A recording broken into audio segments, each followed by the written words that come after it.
బీహార్లో రాజకీయం రసవత్తరంగా నడుస్తోంది. గంట గంటకు ఈక్వేషన్స్ మారిపోతున్నాయి. నితీష్ మహాకూటమిని వదిలి బీజేపీ వెంట వెళ్లడంతో ఆర్జేడీ, కాంగ్రెస్ రగిలిపోతున్నాయి. నితీష్ పార్టీలో కూడా ఇప్పుడిప్పుడే అసమ్మతి రాజుకుంటోంది. నితీష్ పై తిరుగుబాటు చేసేందుకు కొంతమంది జేడీయూ ఎమ్మెల్యేలు సిద్దమవుతున్నారు. ఈ అసమ్మతి కూటమికి పార్టీ చీఫ్ శరద్ యాదవ్ నేతృత్వం వహిస్తున్నారు. ఇప్పటికే శరద్ యాదవ్ రాహుల్ గాంధీని కలిసి దీనిపై చర్చించారు. ఇవాళ సాయంత్రం 5 గంటలకు జేడీయూ పార్టీ ఎంపీలు కూడా సమావేశమవుతున్నారు. ఈ సమావేశంలో భవిష్యత్ కార్యాచరణపై చర్చించబోతున్నారు. రేపు బీహార్ అసెంబ్లీలో నితీష్ తన బలాన్ని నిరూపించుకోవాల్సింది. ఆలోపు అసమ్మతి కూటమిలోకి ఎంతమంది ఎమ్మెల్యేలు వెళతారన్నదే ఇప్పుడు ఆసక్తికరంగా మారింది.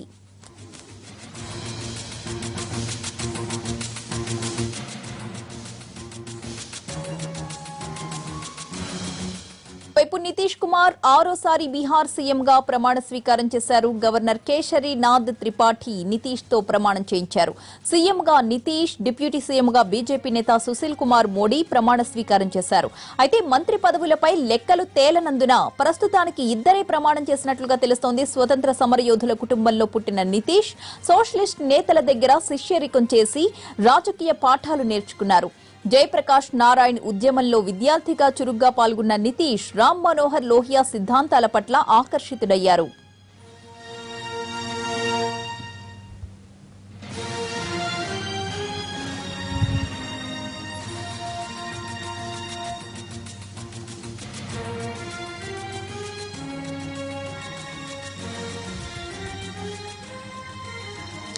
అయితే బద్ద శత్రువులైన లాలు, నితీష్ మధ్య సయోధ్య ఎక్కువ కాలం కొనసాగలేదు. తేజస్వి యాదవ్ పై అవినీతి ఆరోపణలు, ఆయన ఇంటిపై సీబీఐ దాడులు కూటమిలో చిచ్చుపెట్టాయి. తేజస్వి రాజీనామా చేయాలన్న నితీష్ డిమాండ్ను లాలు తిరస్కరించారు.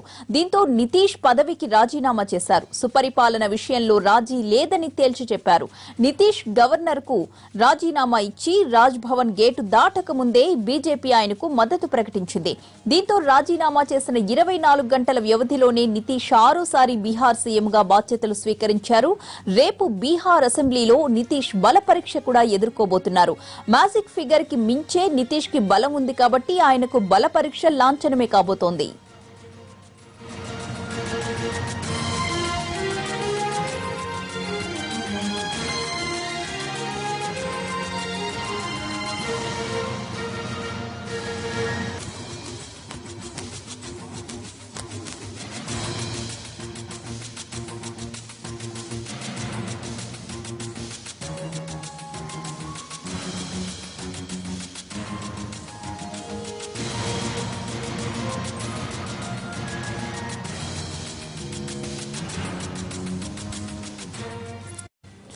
ఇదిలా ఉంటే నితీష్ కుమార్ బీహార్ ప్రజల్ని మోసం చేశారని కాంగ్రెస్ ఉపాధ్యక్షుడు రాహుల్ గాంధీ మండిపడ్డారు. మతతత్వ శక్తులకు వ్యతిరేకంగా జరిపిన పోరాటానికి బీహార్ ప్రజలకు నితీష్ కు మద్దతిచ్చారని, కానీ నితీష్ మాత్రం వ్యక్తిగత రాజకీయ ప్రయోజనాలే ముఖ్యంగా వ్యవహరించారని అన్నారు. 3-4 నెలలుగా ఎన్డీఏలోకి వెళ్లడానికి నితీష్ ప్లాన్ రెడీ చేసి పెట్టుకున్నారని, ఇప్పుడు సమయం చూసి గోడ దూకేశారని విమర్శించారు రాహుల్. విశ్వసనీయత, విలువలకు తిలోదకాలిచ్చి స్వార్థ రాజకీయ ప్రయోజనాల కోసం ఏదైనా చేయడమే భారత రాజకీయాల్లో అతి పెద్ద సమస్యగా మారిపోయిందని అభిప్రాయపడ్డారు రాహుల్. जी को बिहार ने एंटी कम्युनल लड़ाई लड़ने के लिए दी थी और नीतीश जी ने अपनी पर्सनल पॉलिटिक्स के लिए उन्हीं लोगों से वो गले लग गए हैं। देखिए, मैं सच बताऊं तो 3-4 महीने से हमें पता था कि ये प्लानिंग चल रही है। देखिए, हिंदुस्तान की राजनीति में यही प्रॉब्लम है, अपने स्वार्थ के लिए व्यक्ति कुछ भी कर जाता है। कोई मतलब नियम नहीं है, कोई क्रेडिबिलिटी नहीं है, सत्ता के लिए कुछ भी कर देते हैं।